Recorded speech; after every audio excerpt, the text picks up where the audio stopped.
Yeah, super excited for y'all to join us on this Friday. Again, thank you for participating. Let us come into your home and teach y'all about some Old Forester whiskey, but also how to make some really easy classic bourbon cocktails.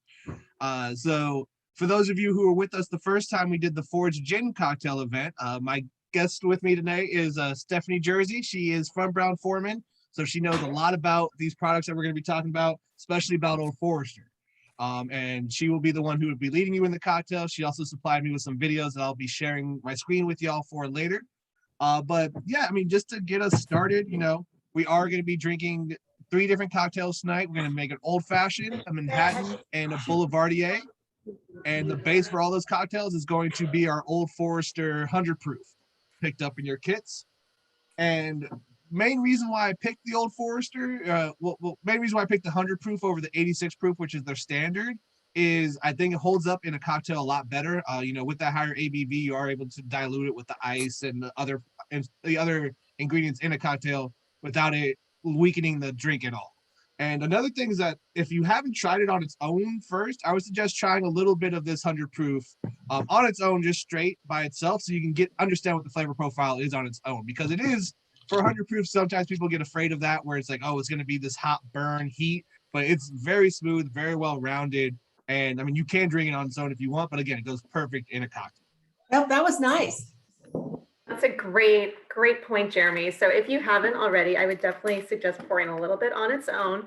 And while you do that and get settled in to your home bars, I will again give you a little introduction on myself and a little bit about Old Forester. My name is Stephanie. I work with Brown Forman, which is the parent company that owns Old Forester. Our company, Brown Forman, actually started with Old Forester as our first brand 151 years ago. 150th anniversary was last year in 2020. We certainly didn't get to celebrate it quite like we wanted to, but it's a huge milestone for us as a company and for this brand in particular that you're drinking today, Old Forester. It is the only brand in bourbon history that has been operated and running continuously by this one single family before, during, and after Prohibition. No one else in the world can claim that, so it's something that we're very proud of. So go ahead and nose this. As you do that, I'm going to use this bottle here just to tell you a little bit more about our blend of bourbon that you're drinking today. When you're drinking bourbon, in order to be a Kentucky straight bourbon, your base needs to be at least a minimum 50% corn in order to be bourbon, and it needs to be aged for a minimum of 4 years. So when we're making Old Forester, we have 3 different grains that we're using in our mash bill in order to make that happen.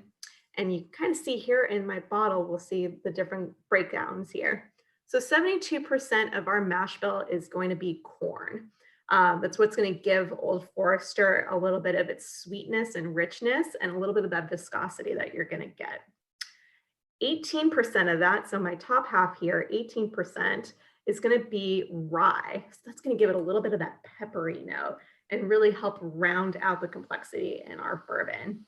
And then the last 10% is malted barley.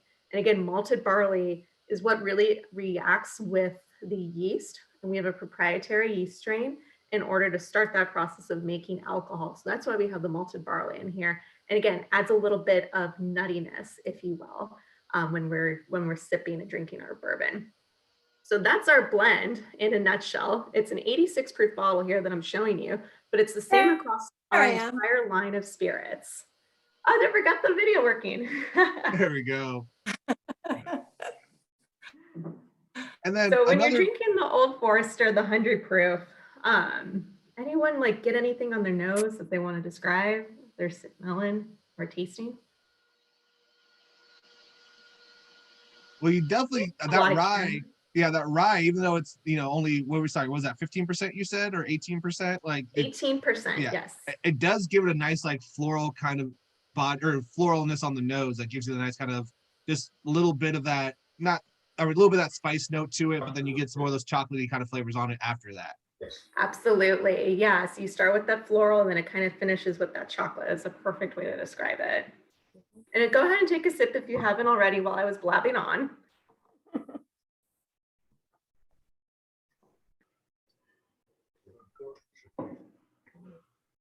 And then another fun fact, Stephanie mentioned that, it's been the same family that's owned it from the beginning through Prohibition and moving forward.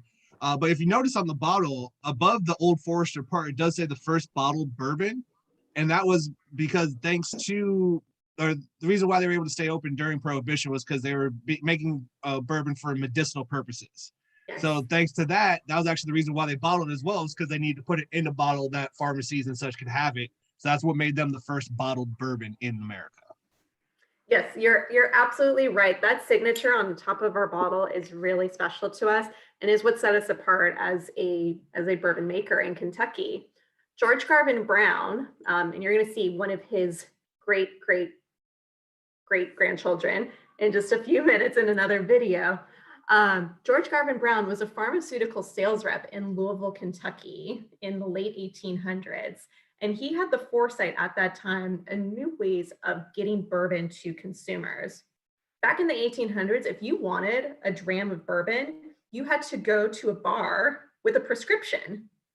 And then they would turn around to a barrel that was sitting on the bar behind them and pour right from the spigot into a container that you would take with you as your prescription. But as you can imagine, things were getting tainted sometimes as people were trying to take kind of cheap measures around when it came to bourbon. So purveyors, they would add turpentine or tobacco spit or some other really nasty things in order to make it look like bourbon, even though it wasn't anymore. So George had a solution for that. He was going to take his bourbon and bottle it in a glass bottle so you could see the liquid inside, seal it with his signature on the label. So that way you knew that as a stamp of approval that this was pure Kentucky straight bourbon through and through. So that's what brought us here 150 years later, and we're still doing it the exact same way. All right. Any questions about Old Forester before we get into our first cocktail, or are y'all just ready for happy hour? What wonderful things am I going to be cured of? That is for your doctor to answer, not for me, but I will say good times is certainly among the list of things that you will that comes as a result of bourbon, for sure. All right, so the first drink we're going to make today, I should say also, all the drinks we're doing today are going to be stirred cocktails. And you can certainly, when it comes to bourbon, make a lot of shaken cocktails as well. But again, we were thinking fall flavors and we wanted to go a little bit heartier when Jeremy and I were talking about our cocktail list today. So these are all going to be stirred drinks. But again, there's a plethora of bourbon cocktails out there that you can do shaken or with, soda water and, all sorts of like fun things as well on top. But today we're going to go stirred. So ingredients that you should have on hand. I recommend having a stirring glass available. It doesn't have to be a glass like this. It can also be, a cocktail shaker, a pint glass, anything that you have that's going to serve as your cocktail shaker. You're also going to want to have some ice on hand, as we're going to be filling our stirring glass with ice to dilute that cocktail that Jeremy was talking about. So those are going to be the two things that you're going to want to have on hand. And then lastly, you're going to want to have a stirring spoon. Again, you can use a cocktail spoon if you have it. You can use a kitchen spoon. You can use a kitchen knife. Be careful with the knife, of course, but it's tall enough to do. So I've done that before as well. Again, this is always supposed to be fun and make it your own way. So to get started, the first drink we're going to do today is the Manhattan. So if you have your recipe cards handy as well, please feel free to follow around, but I will talk through the ingredients that we're using to make this drink. So we're going to start out with our sweet vermouth. So you're going to have your stirring glass ready to go. And your sweet vermouth is going to be the first ingredient that we're using. And you're going to measure 3/4 of an ounce of sweet vermouth. Now, for those of you who didn't join us on our last cocktail class, I'm going to use a jigger today to measure our ounces. There's all different styles of jiggers that you can use to get that exact measurement. If you don't have a jigger, you can also grab a shot glass. And the shot glass is traditionally 1.5 ounces. So in this instance, you're going to want to fill that shot glass up halfway.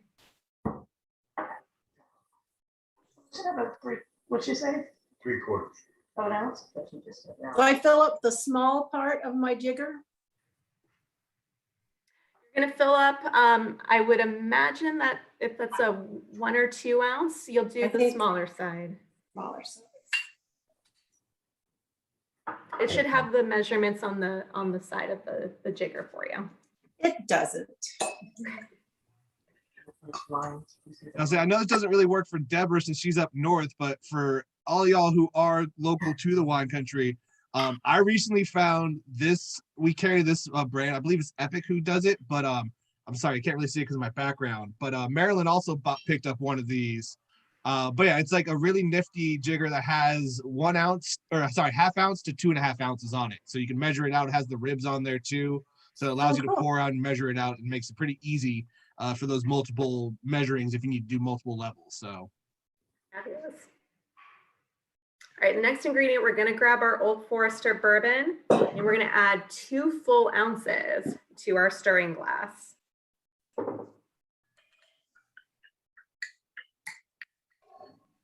2 ounces of Old Forester Bourbon. Once you've done that, you're gonna go ahead and grab some ice and fill your glass up.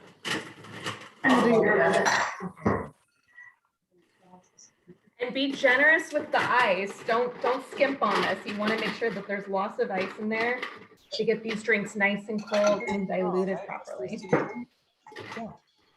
Stir with ice, strain over large ice cubes. One of my large ice cubes frozen. And then lastly, before we stir, you're going to grab, if you have bitters on hand, I'm using Angostura bitters here. But if you have any aromatic bitters, you're going to want to just do 2 to 3 dashes of this in your glass as well. Well, bitters are in old fashions. Everything that we put in so. 2 or 3 dashes. Once you've added your bitters and your ice, you're going to go ahead and give this a stir. I suggest stirring for, I'd count in your head about 15 to 20 seconds. But again, look at the side of your glass if you can. You're going to want to see a little bit of chill on there and feel that it's gotten a lot colder as a result.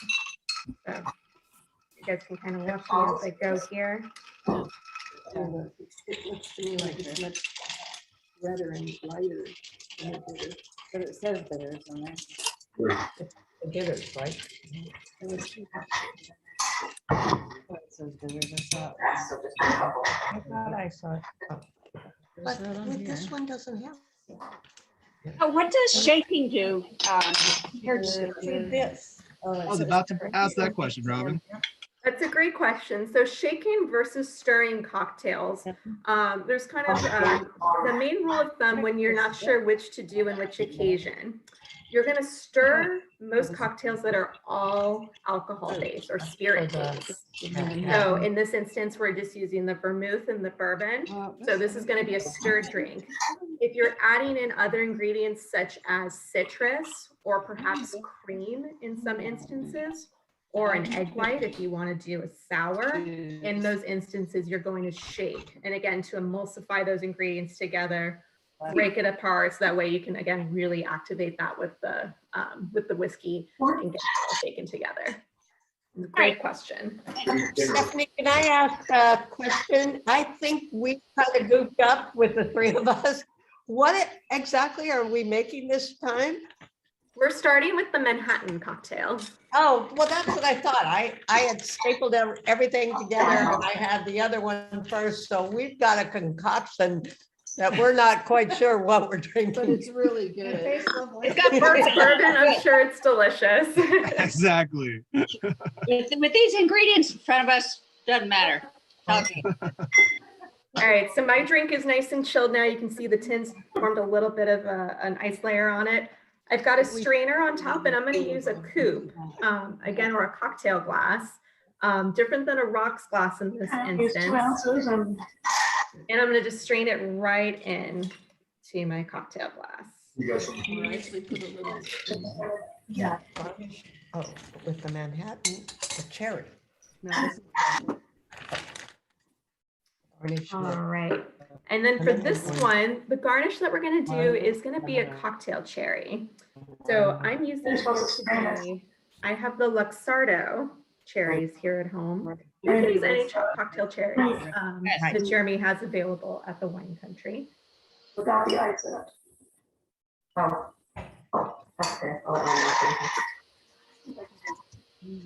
I'm going to grab one of these delicious bad boys and just set it right in to settle at the bottom Anyway, I can. of my cocktail glass, just like that. It's kind of And sweet. there you have it, folks. That is how to make the Old Forester Manhattan. Cheers. Everybody. Cheers. Cheers. Or if somebody wants to use this to mix their drink. And then you can strain it out of there. I see some lovely looking drinks over there. That's really good. Yeah. What we made is good too. With our whiskey, but it's good. Oh, well. Yes, this is a very traditional classic cocktail. I love this one too, because again, you're incorporating another ingredient and not just the bourbon alone, but with that sweet vermouth, you're getting, those aromatics that really accompany this and just a little bit of that sweetness to round it out, but it's still a pretty booze centric and booze forward cocktail. But again, very sippable, easy to enjoy during this time of year as again, it gets a little bit colder. And of course that cherry at the finish is the perfect little bite at the end.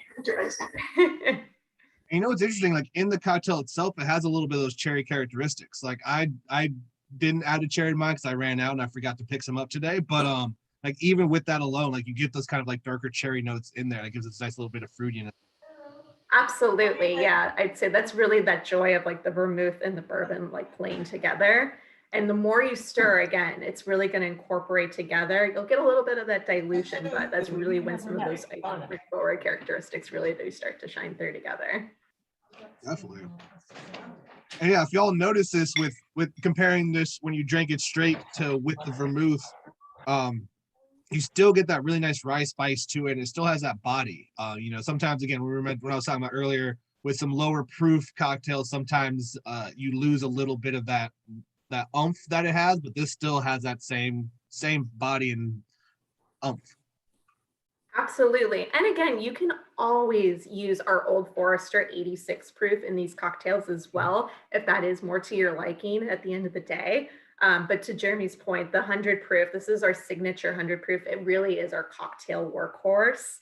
So it does really lend itself well to these drinks that we're making today. But ultimately, both brands work beautifully for making cocktails. And again, are lovely options to have for your home bar. Yeah. So why is it that this cocktail is in this kind of glass and not in one of the others? That's a great question. I've been served Manhattans before when they have done it on the in a rocks glass with an ice. But the way that the cocktail was initially written up in some of the historic cocktail books did have it served in that traditional cocktail glass. So that's where it came from and has continued to be served that way as a result. But again, there's no wrong way to do it. So you have many, many glasses. It could be aromatics too, I think, because yeah, I've seen Manhattans in martini glasses as well. And I think since those are a little bit more narrow, they don't have as big of a, as a ledge as the rock glass is, you're allowed to get a little bit more of the aromatics of the vermouth and the whiskey as well. It happens usually is. Yeah, absolutely. That's a great question. Is the So, flavor? again, use whatever you have on hand at the end of the day and just make it your own. Kind of like those It's shorter, it's You've shorter. not done whiskey tastings before. Does the flavor change depending upon the glass, kind of like wine? You want to use a certain glass for? Yeah, I think like Jeremy was saying, the aromatic piece and the nosing that you're going to get from it certainly influences it as well. And in this case, since you're using that cherry as a garnish too, if you were using it in a rocks glass, it would be buried under the ice and you wouldn't want to do that either. So if you're using something where you've got a citrus peel and you can set it on top of the ice, it makes more sense in that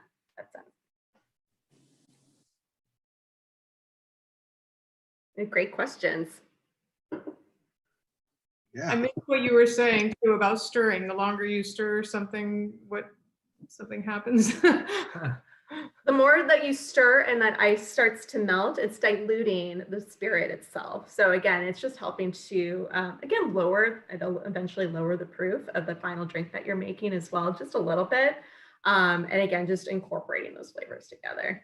So usually that 15 to 20 second mark is kind of the sweet spot. Yeah. Well, I noticed in the recipe, it said a chilled coupe glass. Yes, if you have the option to set it in the freezer beforehand, you can do that too. So again, that drink stays nice and cold when you serve it. But again, if you're just pulling it out of the bar cabinet, that's totally fine as well. Nice. Fabulous. Yeah. Is anybody getting any certain flavors off of this? Anything distinct to them that they'd like to point out? I just think it's really smooth and nice. Yeah. I don't really get all those flavors, but it's wonderful. I will order this. Nice, yeah. Yes, this is a fabulous drink. We absolutely love this one. One of the classics for sure. Definitely. All right, so the next one that we're gonna make, we're gonna move to the Old Forester Boulevardier. So you wanna have that recipe card and those ingredients in front of you. And while you're getting settled, we're gonna show just a very quick minute-long video. So again, I would love for you all to see Old Forester Distillery with your own eyes. Yeah, so yeah, let me get this started. And yeah, after this, we'll be making the Boulevardier cocktail. Just double it. Put the ice in, shake it, and then screw it. If you're able to mute yourself for just a moment while the video plays, that would be fabulous. All right.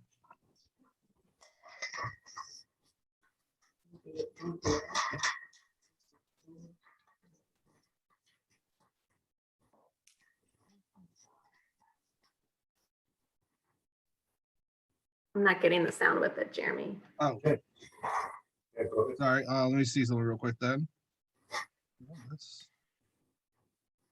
Go ahead.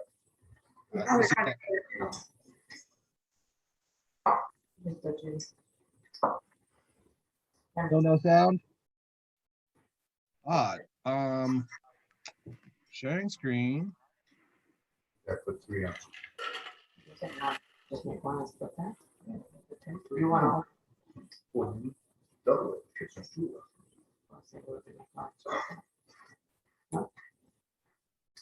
Let me see. No. Still no sound. No Odd. sound. Because it's yelling at my side.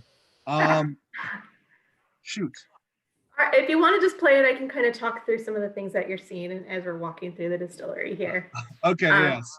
This is, again, just a very quick, minute-long video that'll bring you to our distillery. And you're also going to see some old archived photos and old ads that we've run. Again, we've been in business 150 years straight without stopping production. So this is a wonderful opportunity to, again, this is Campbell Brown, who is on the screen here. He is one of the family members and the president of the Old Forester Distillery today. We are still a family-run company.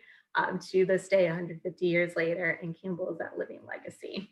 So he is at the distillery in Louisville right now, and is going to kind of take us on a little bit of a journey. You can see some of the operations.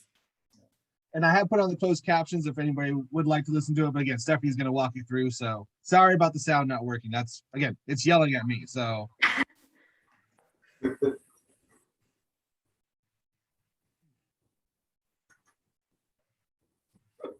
So Old Forester, when you come to visit us on Whiskey Row in Louisville, Kentucky, it is a fully operating distillery.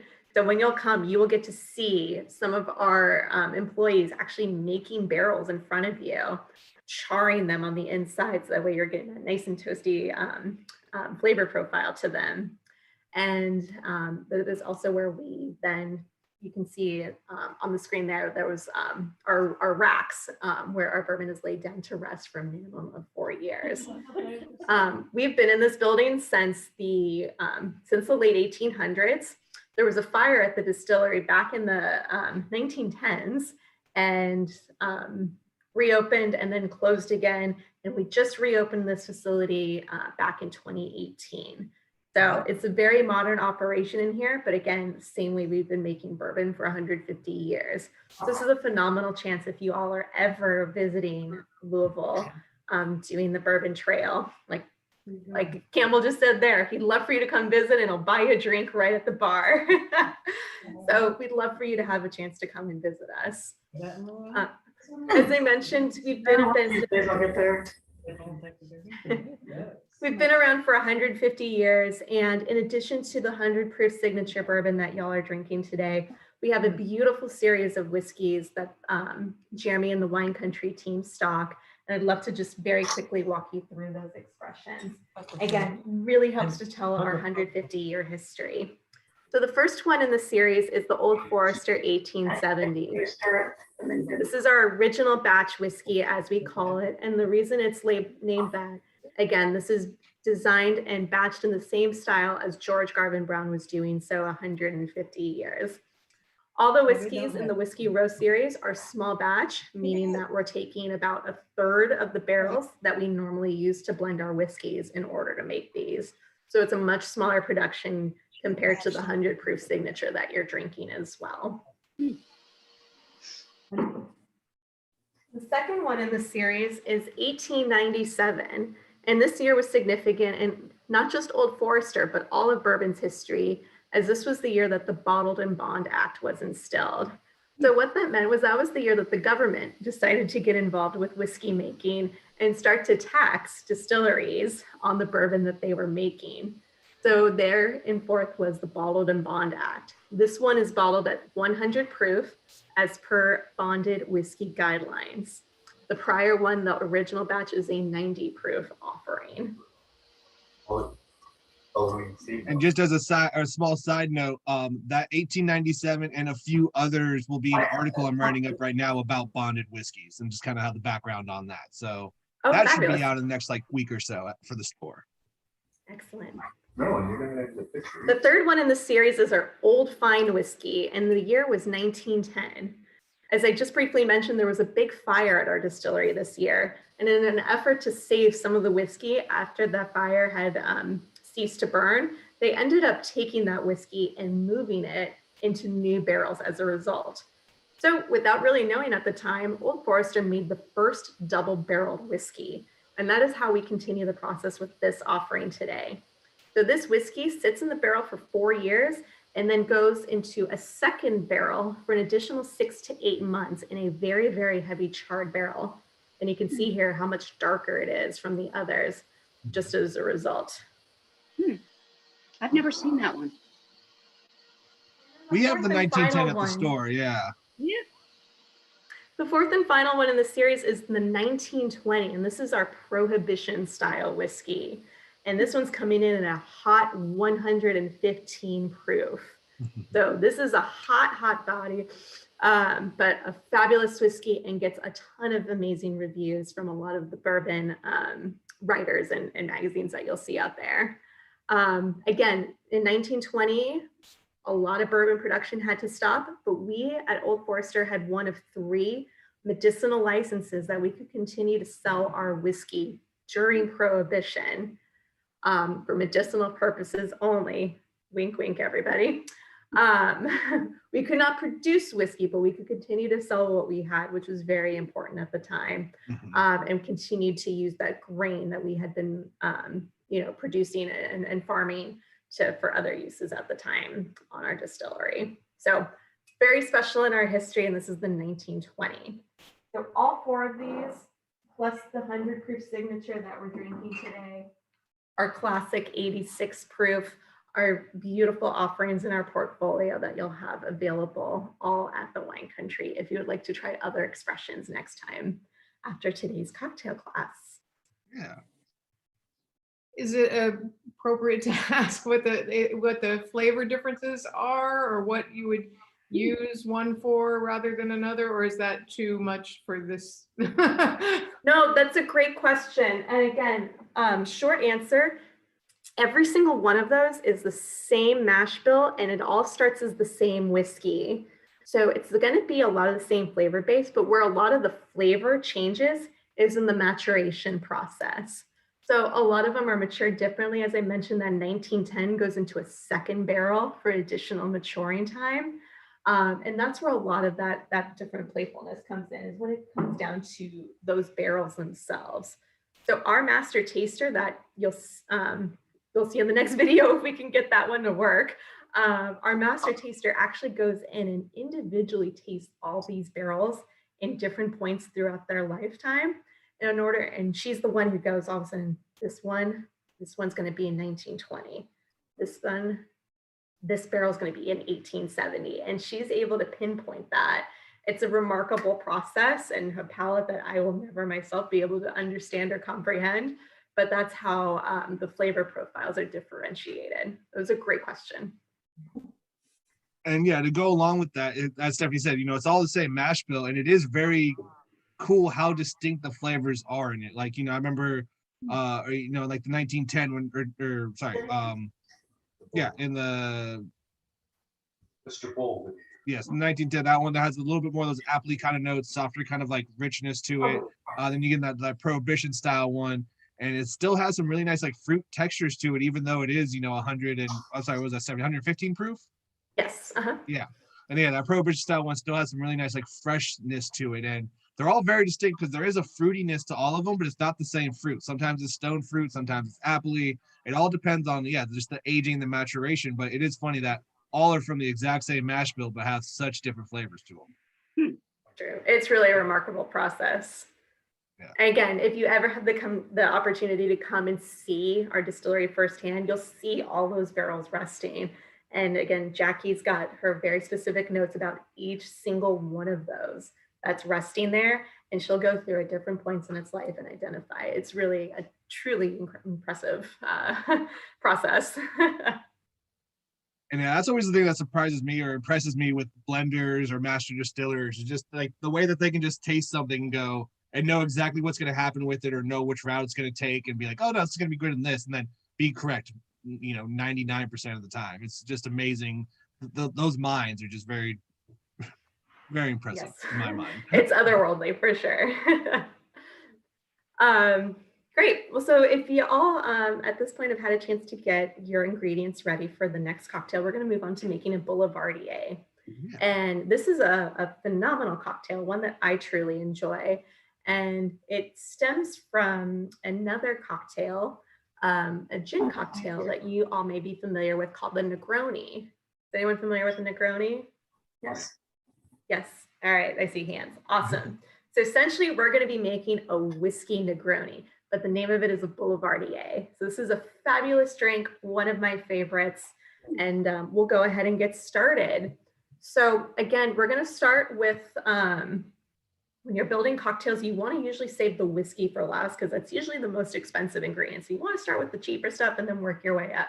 Not that anything we're using is cheap today, but what we're going to do is we're going to grab that sweet vermouth to start. So that's what we used in the last cocktail. And this one's going to be, we're going to keep this one pretty even keeled as far as the measurements across the board. So we're going to start with just 1 ounce of our sweet vermouth. And into our mixing glass we go. Once we've done that, we're going to go on to our aperitivo. And we're going to do 1 full ounce. So we're keeping equal measurements here. 1 ounce of our aperitivo. Is that what we got in our kit? But yeah, that's the mini bottle that y'all got. That's a 50 ml. So that's 1.5 ounces. So you'll have a little bit left over. But yeah, it's this is our aperitif that we're using. All right. After those two, you're going to go ahead and grab your Old Forester, and you're going to do again. You can do 1 ounce, or if you want to just ump it a little bit just to get more of that whiskey presence, you can go 1.5 ounces of the Old Forester Bourbon. But if you want to just keep it equal parts and do 1, 1, 1, you can absolutely do that too.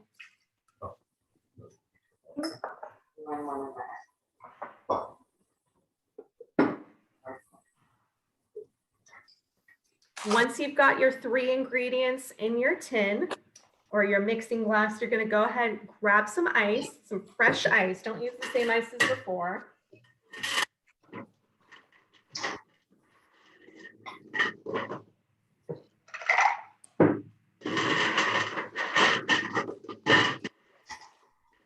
Sorry for my loud noise.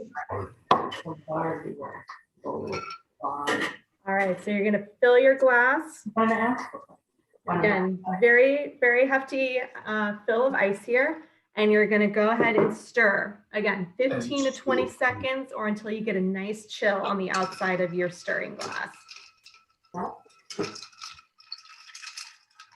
Oh, Yeah, this is good. yeah.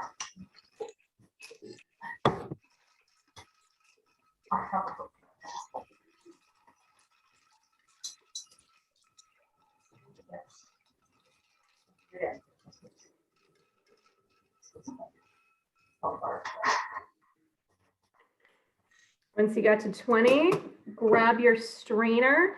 And again, this one is going to go into a cocktail glass, or you can use a martini glass, whichever one you have available. I'm going to use one of my vintage little cocktail glasses here tonight. And in we go. Screaming clash.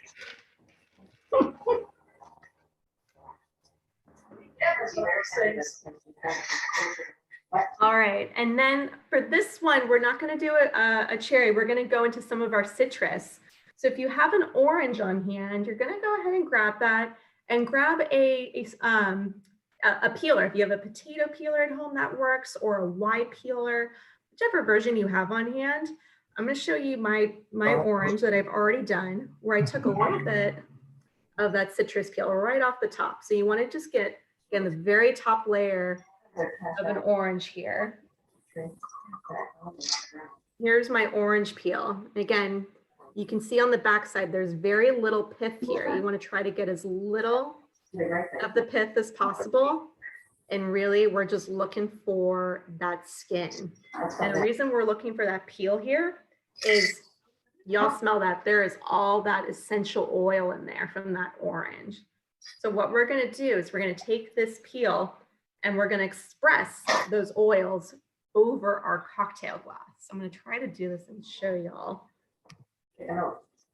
without spilling on my computer. And you'll kind of see here as I'm working. So I've got my citrus peel and I'm going to just squeeze. You guys see that oil shooting out of there? See a little, yeah. Yeah. So you're going to go ahead and squeeze that. I'm going to go ahead and give it a nice twist once I'm done, and into my glass I go. And that, my friends, is how to make a Boulevardier. Awesome. Here. Got the- Cheers, everybody. Here's y'all. Here. Now you guys can smell all that orange, that essential oil, those orange notes right on the top of this. And it's going to come through in the drink too when you're using that aperitivo. Uses a lot of citrus elements in it as well. So it's going to carry through all the way in this cocktail. This is one of my favorite drinks. Yeah, Boulevardier has always been one of my favorite. Well, I started with Negronis, and that was one of my favorites. And then, I did as well. and then I had a friend who was like, "Wait, you like Negronis and you like whiskey? Have you ever done a Boulevardier?" I'm like, "What's that? Like, pray tell." And then he made one for me. I was like, "Where's this been for?" You know, at that time I was like 26. So I was like, "Where's this been for the last 5 years? Like, what's happening?" Then, yeah, we went on the same life journey together. I had pretty much the exact same revelation. Really? My world. And that's what's so great about cocktails too, is once you learn some very basic formulas, you can switch things in and out all the time. Oh, yeah. So it's a lot of those playful formulas that once you learn that, you can make little tweaks and twists along the way in order to make other fabulous drinks. So for instance, if you all were on the Ford's class, we made the bee's knees last time, which was just gin, a little bit of lemon, and a syrup, right? We use the honey. You switch those out, you use tequila, use the lemon and put lime juice instead, and then a little bit of agave instead of honey, and you have a margarita. Yeah. The exact same formula. You're just switching little pieces. So And I did the same thing with the gimlet from the last time. Since we did the gin gimlet, I've been switching that out with mezcal or tequila. And yeah, I mean, yeah, you just use a little agave syrup instead. And yeah, same idea. It's just changing up a little bit. You know, you can make it how you want to. Like, it's really fun. absolutely. And keeping it on the theme with whiskey, if you wanted to do that same formula, you can go Old Forester, lemon juice, and honey. Mhm. And you have what's called a Gold Rush cocktail, and it is absolutely fabulous. So one of my favorites as well, a Gold Rush. So lots of fun things. And again, once you get those little tricks down and those like basic memory, like recipe specs in your mind, you can switch stuff in and out all the time. Change it for the seasons. You could use pumpkin pie syrup if you wanted to right now, and do that in one of these drinks. You can have fun with it, right? I say that I'm being silly, but have fun. What do we got here? More bourbon, Izzy. Oh yeah. Oh, Robin, you're muted. It's bourbon barrel aged maple syrup. Oh yeah. Oh, there you go. Yeah. Yeah, My goodness. Uh-huh. Yeah. that sounds Bourbon? fun. And yeah, one of my favorite parts about the Boulevardier, the Negroni, whatever version you want to talk about it is that since it is equal parts, it makes it really easy to remember. It's not like, oh wait, is that a half ounce or 3/4 of an ounce? So it's like, all right, 1, 1, and 1, like done and easy. Like not much Exactly. thinking to it, just super straightforward. And the depth that this has, like that orange zest that Stephanie was talking about from not only the citrus that she used, but from the aperitivo as well. Just works really well. Again, that rye spice from the bourbon itself really helps like elongate some of those citrusy flavors in there too. And they play really well with that vermouth as well. One of my favorites. I'm guessing the aperitivo that you use is significant as well. For the flavor of the this is fantastic. Right on, yeah. It is, yeah. The aperitivo essentially is made using a lot of citrus elements that they're essentially taking those essential oils and they're macerating that into the alcohol in order to get that flavor. So that's how they're making it. So it's highly concentrated citrus fields for sure. So it really does enhance that, and it plays so well with the whiskey in this drink. It's a lot of fun. Yeah, the main reason I picked the Select Aperitivo is because it's a newer brand for us that I'm trying to have people find out about, because it's from what I recently found this out because one of our suppliers told us. He's from Italy. Him and his wife went back, 2 years ago when they were before everything got shut down. And he was telling me that in Venice, this is the only aperitivo they use. Aperol is like the well-known one out here, and Aperol is worldwide, and it's a really good aperitivo. But to me, it's just a little too sweet, where the Select doesn't have as much sweetness to it. And then according to Gianluca, he was like, in Venice, this is what they use. It's not that, like, if you go to a place and you're asking for anything with aperitivo, they're making it with Select. They're not using Aperol. And I mean, that's not, a no either way or not, but for me, it's just another kind of like nod to it, because it is a really well made, aperitivo. And then, yeah, just the fact that it's not as sweet allows you to do a little bit more in cocktails, in my opinion. That's great, because I've made the Boulevardier before just once, but I used the what was the aperitivo, or what's the Aperol? Aperol, Mhm. and I didn't like it. Okay, yeah. And this is really good. Thanks, Jeremy. That's good to know. Yeah. Yeah, Aperol does tend to be a little bit on the sweeter side, maybe a little bit more sugar there. So maybe that's one of the things you pick up on. Mhm. Campari is another option you can use that has a little more of those bitter notes to it as well. Definitely, yeah. Yeah, a lot more herbaceousness than Campari. Still has some of that citrus, not gonna be as vibrant, but if you're adding, a little twist to it, then you're gonna get that vibrancy from the orange that way too. I have, all right. Because I do like the drums. You have a question? Not anymore, I just answered it. I didn't have any citrus or any orange peel, so I put some orange bitters in it. Oh, there you go. Okay, yeah. Mhm. It's quite good. It Yeah. changes it just a little bit. It doesn't really taste orangey, but it's really nice. Yeah. I mean, you're using concentrated alcohol there that is macerated with those citrus peels. Perfect option when you don't have the fruit on hand. There you go. Nice. Oh, so it sounds like we have some fans of the Boulevardier, people who enjoy the drink. Nice, right on. Yay! All right. This is very good. Absolutely. Is the Gold Rush that you mentioned, is that 111 as well, or? That is not going to be 111. You're going to do an ounce and a half of the Old Forester Bourbon, and then 3/4 ounce of lemon juice and 3/4 ounce of honey. 1.5, 3/4, 3/4. Thank you. It's gonna have the honey though. Oh, That sounds yummy. She's, That's delicious. There are too many cocktails. We could have been doing this for like 4 hours tonight if Jeremy and I had our way. Just making drinks all night. Yeah. And then I forget what the Jeremy, we could drink all night. I forget what the rum version of that is though. It's the same cocktail as the Gold Rush or the Bee's Knees, but it's with rum instead, spiced rum, and I forget the name of it. It's another catchy name. But that one's also very delicious too, especially if you use a nice spiced rum, because the vibrant, like the cinnamon notes or like, you know, the spice notes from the rum really pop with the honey. Dumping me, Jeremy. I don't remember. Okay. It's all right. I'm the one who brought it up. I should know it. I just like to talk, so I'm just gonna keep mumbling until it pops in my head. I made it a couple times now too, but yeah. That's also good. But this is delicious. I love Boulevardiers, as I said before. It does go great with the Old Forester 100 proof, which is why we picked it. But also a rye cocktail. If you use a rye in here too, you get a little bit more of that like floralness, that little bit more of that spice kind of spice characteristic to it.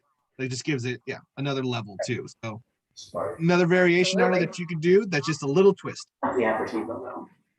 A lot of it. Fabulous. Bit of a bite is.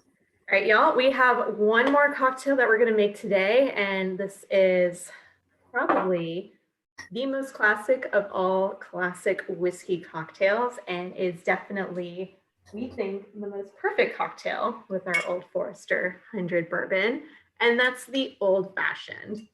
So again, drink that is just drenched in bourbon history and really is going to let Old Forester shine through in all of its beautiful glory. So go ahead and grab your recipe card if you don't have it handy.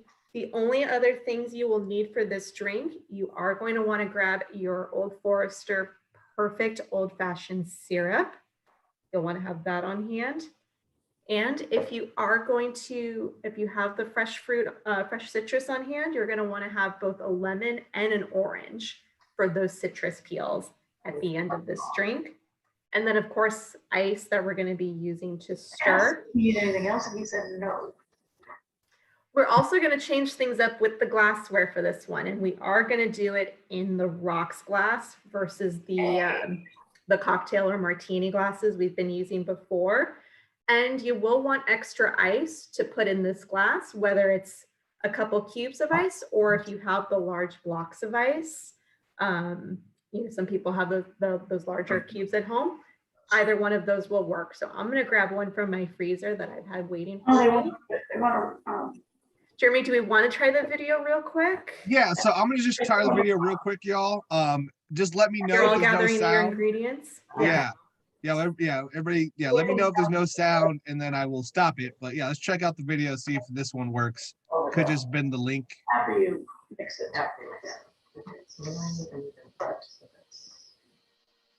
What?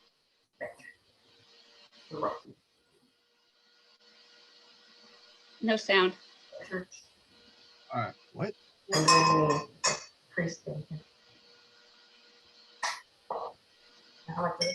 You want to show me that real quick?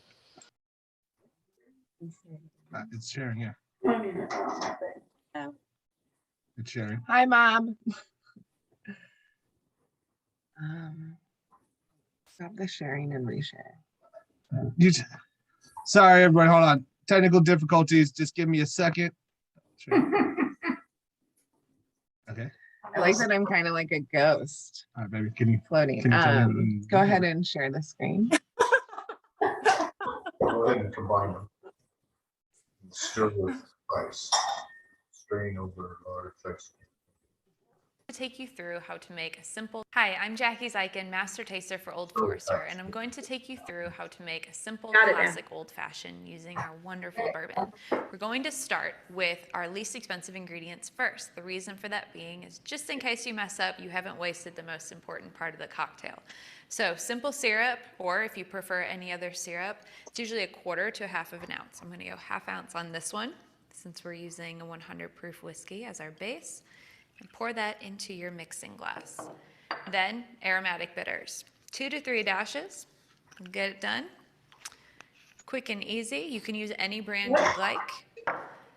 The star of the show, Old Forester Bourbon. So Old Forester Bourbon actually works incredibly well in old fashions. Reason for that being is that it has a pretty substantial amount of rye in its mash bill. There's 18% rye in here. So that spice really helps to carry through with the final flavor profile and gives quite a bit of dimension. So 2 ounces into our mixing glass. We're going to give this a little stir with a bar spoon.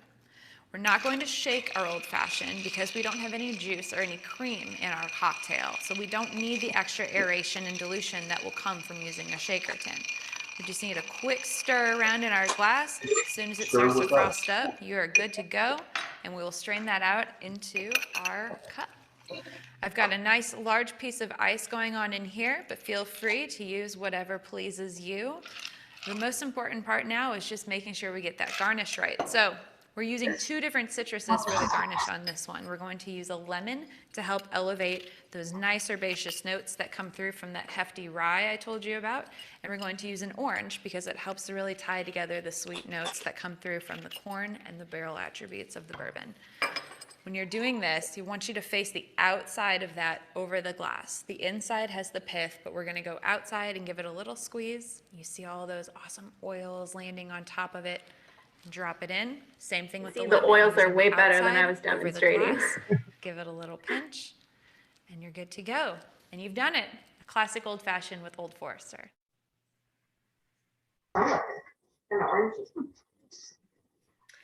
So that was Jackie Zeiken. So when I talked before, when we were talking about the differences in the Whiskey Row lineup, she is the one who is at our distillery day in and day out, tasting each and every one of those barrels and deciding which one it's going to be when it grows up. So Jackie has an incredible palate working with us. She has a chemistry background. She's been a bartender, and now she gets to work with us in this capacity as our master taster. So she is the face behind the scenes, but also in front of the camera, as you're seeing here as well. Awesome. Who is making a lot of the decisions as far as which barrels are going to be used for which products in our fabulous Old Forester family of brands. So she also is the one who worked with Bourbon Barrel Foods, our purveyor, on designing the recipe for the perfect old-fashioned syrup. So this is a brainchild of Jackie's as well. She didn't use it in the video, but again, this is a perfect one-stop shop when it comes to having a simple syrup on hand that's going to complement the 100 proof bourbon that we're using today for our old fashioned. So without further ado, we're going to follow Jackie's suit and we're going to make the perfect Old Forester old fashioned.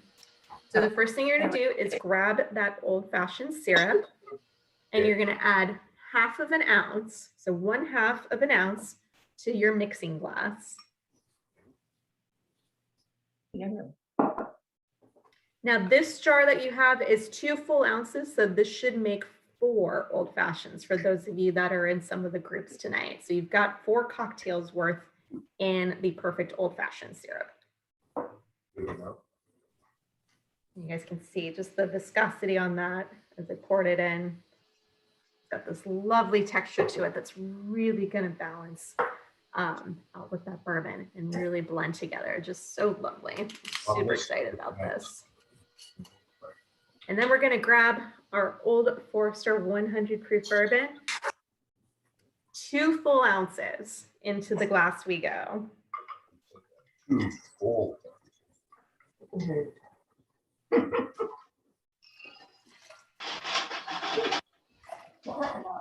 Okay, don't skimp on this one. Fill that full 2 ounces when you're doing this. Very important for this cocktail. all of our cocktails, right? So then another note, so this is just a side note, but Stephanie earlier was mentioning like when you're making a cocktail, you usually do with the spirit last because it's the most expensive. Also, it helps clean out your the measuring unit that you're using as well. If you go like the simple syrup or something that has a little bit more sugar in it, then you're gonna have that kind of leftover in the jigger or whatever you're using to measure it out with. Then you get a little bit more flies and everything. You do it with the alcohol last, it's gonna cut it all out and put it right into the cocktail for you too. So that's just more of a cleaning side note. I've definitely cleaned up after myself after a night and like had a really sticky, like sticking jigger, sticky measuring cup that is a pain in the butt. Always better if you just finish off with alcohol. Kills all stickiness too. Yes, it's a great point, Jeremy. It does help. Again, when you add that alcohol at the end, it may even grab some of that extra syrup that's in there so you can get it right into the glass too. But definitely in between drinks, you want to try to rinse that where you can. Especially if you're going to switch spirits. If you're going to make a gin cocktail next, you definitely want to make sure in between those occasions. All right, and when Jeremy was saying that, I just grabbed my Angus stirrup bitters and I did 2 to 3 dashes in there. But again, you can use orange bitters, any bitters that you have on hand. 2 to 3 dashes into your mixing tin. Add your ice. Again, very generous with the ice here. You really want to have a lot of ice in here again to add for that dilution and really help blend these ingredients together. And we're going to go ahead and give it the very generous spin, 15 to 20 seconds. Just put them on your finger and taste them.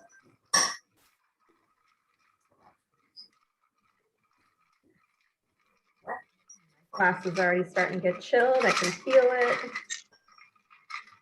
And I remember when I was learning about making cocktails when I first became a spirits buyer, and I always had a problem with Manhattan versus Old Fashioned, like remembering that was vermouth versus simple syrup, and what was the difference between the two, and like trying to remember what's the opposite. Easiest way I've always remembered it is Old Fashioned, simple syrup. It's kind of like, it's the simplest way to do it. So it's Old Fashioned because it's just easy. You just put the simple syrup in, you put some bitters in, you're done. So it's just Old Fashioned, simple, easy. So that's kind of the way I remembered it, because it did take me a while. I definitely have accidentally told a person how to make a Manhattan instead of an Old Fashioned when talking about an Old Fashioned. So Thank you, Jeremy. I had that same conversation today. But I can never remember. Yeah. All right. So once you've got your drink stirred, strain it into a rocks glass over that ice cube or a couple ice cubes if you have them. And then again, if you have both the lemon and orange on hand, grab a peel from both. Again, each one is going to add its own elements as far as like what Jackie was saying. The citrus from the lemon is really going to bring out some of that rye pepperiness from the bourbon, while that orange is really going to play into some of the barrel, a little more of that oakiness, that vanilla characteristic, if you will, or even the chocolate note that you sometimes get from bourbon. That's where the orange really plays together. So make sure you're expressing the peel side, not the pith, directly over your glass.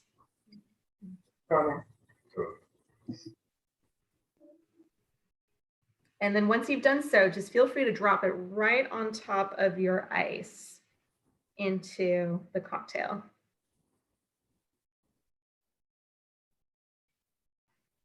And there you have together the perfect Old Forester Old Fashioned. Cheers, y'all. Cheers, everyone. It's for the first one.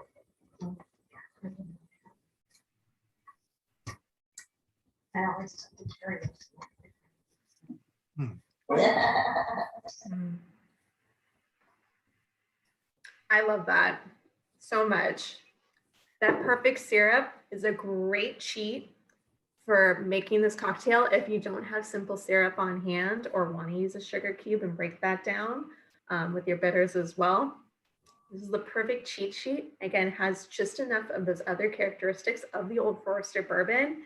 Get a little bit of that, that toffee, that butterscotch note that really comes through here together. That's one of the things I really pick up on, is that toffee note and a little bit of that chocolate as well. really comes through. And I think, again, the barrel, that you're really getting a lot of those notes from the barrel here in a hefty cocktail, such as this Old Fashioned. Really lets our bourbon shine all the way through. And again, that perfect Old Fashioned syrup really is just the perfect blend and accompaniment to do so. You, of course, can use your own simple syrup if you want to make it yourself at home. It's very easy to do. You just do equal parts sugar to water on the stovetop and let it mix together. But this is a really great, again, little cheat to get you that perfect tasting Old Fashioned every time. Yeah, it's definitely, because of the syrup, it has a little bit more of that like oak kind of extraction to it. So you get a little bit more of that charred kind of body that gives you a little bit, since we are getting into the winter, the fall, winter season, we like to call it, at least in Kentucky, we like to call it a bourbon hug, where it just warms you up. And then that Yes, simple sir. syrup, that Old Fashioned syrup definitely gives you a little bit more of that hug, because you get a little bit more of that charred oak kind of like warmth to you. Jeremy went to college in Louisville. Oh, did he? Yeah. Jeremy, you totally nailed it. I couldn't say anything better on top of that. So I'm just going to take a sip and enjoy it.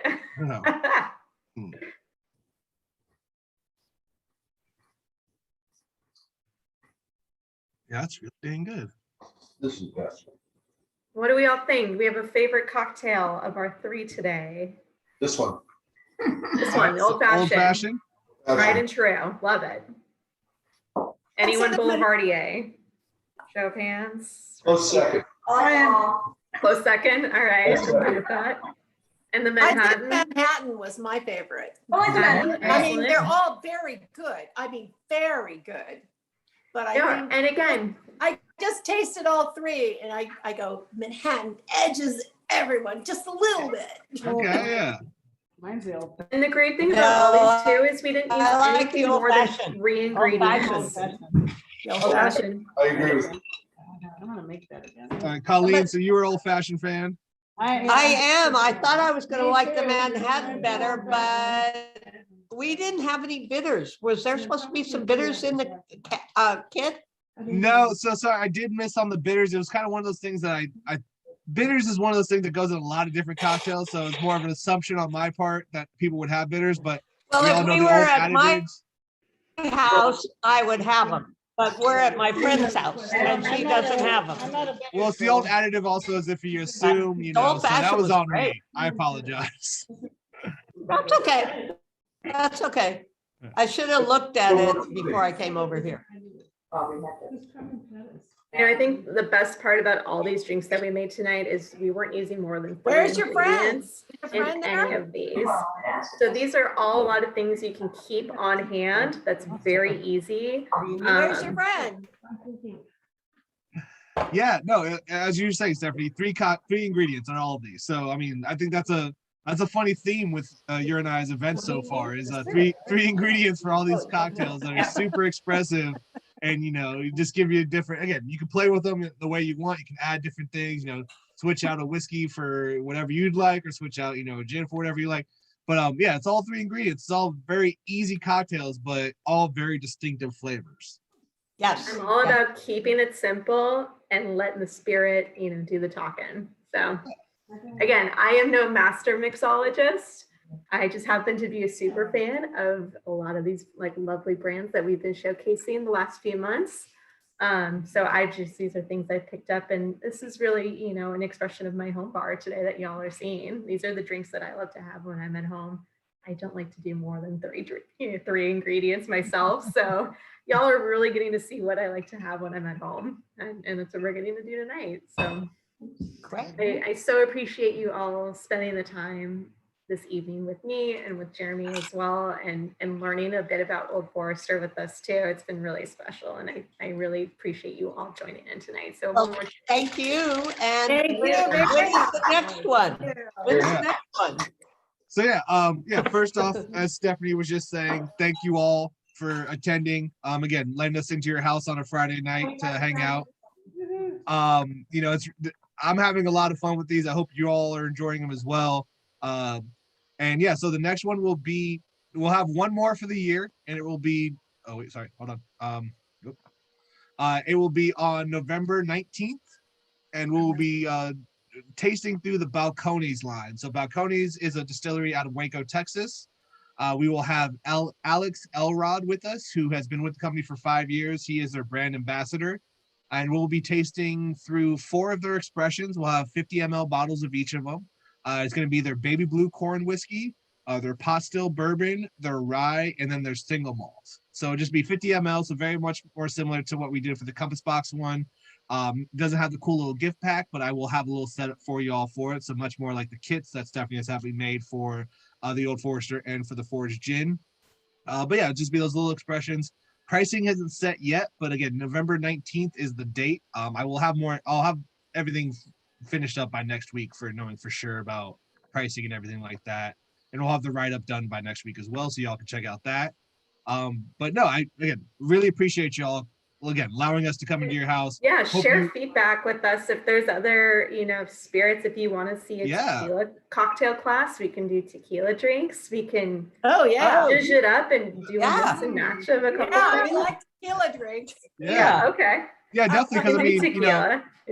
Yeah, as I said, like November is going to be our last one for this year, just because December is a tricky month for everybody in the world. But starting next year, we're not sure exactly when we're going to be able to start tasting again at the wine country itself.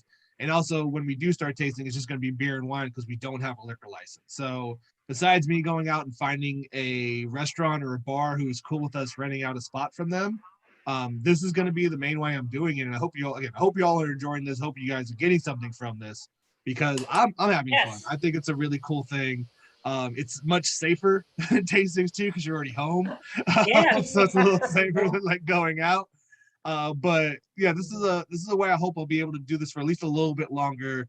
Once we get out of all this craziness, we'll figure out some other things. But yeah, if you have any suggestions, anything you'd like us to see, Stephanie and I could talk about, getting together and working. And shoot, we can do another Old Forester one with like spring cocktails too. There you go. Yeah, seasonality. So there's always fun things we can do and different ingredients we can play with. And I would love the opportunity to come and hang out with y'all again.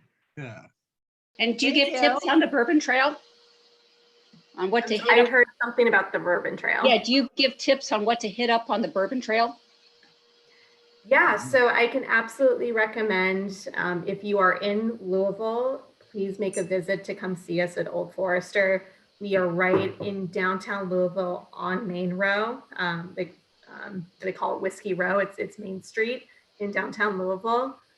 There are several hotels I stayed at that are literally within stumbling distance of it. So I absolutely would suggest please come out and visit us and see it firsthand, because again, it is a building that we've been in for 150 years on and off throughout time. It's really remarkable to see the whole process from start to finish all the way through.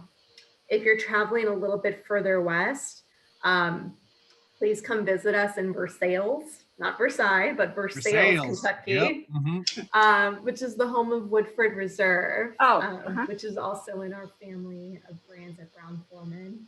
On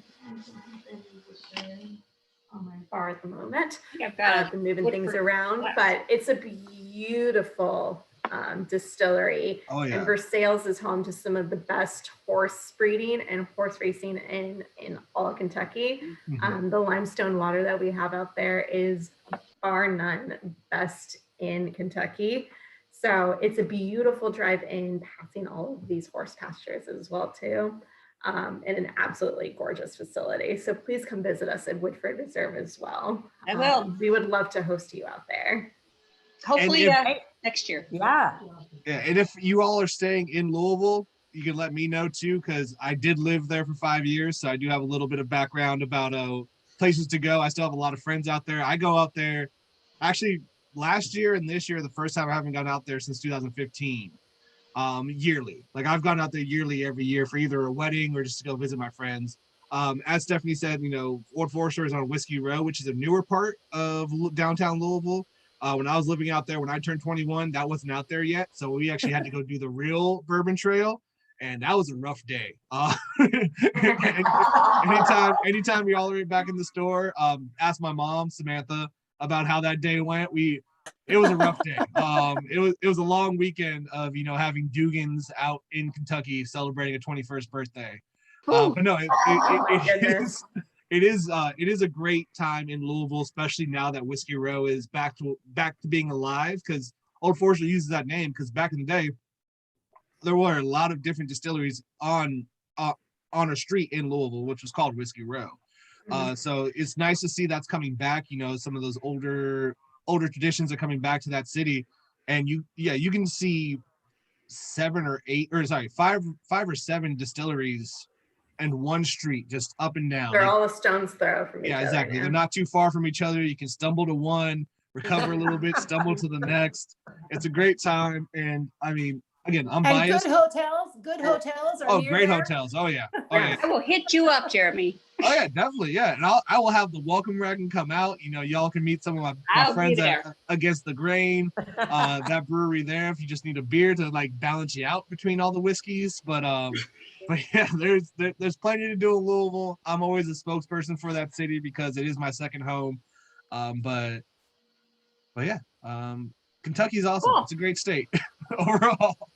But again, thank you all very much for coming or for joining us tonight, letting us into your houses. I hope you all have a great night. Enjoy your weekend. Stephanie, thank you much for your time. Again, I am very jealous of your Jeremy, bar. for hosting us.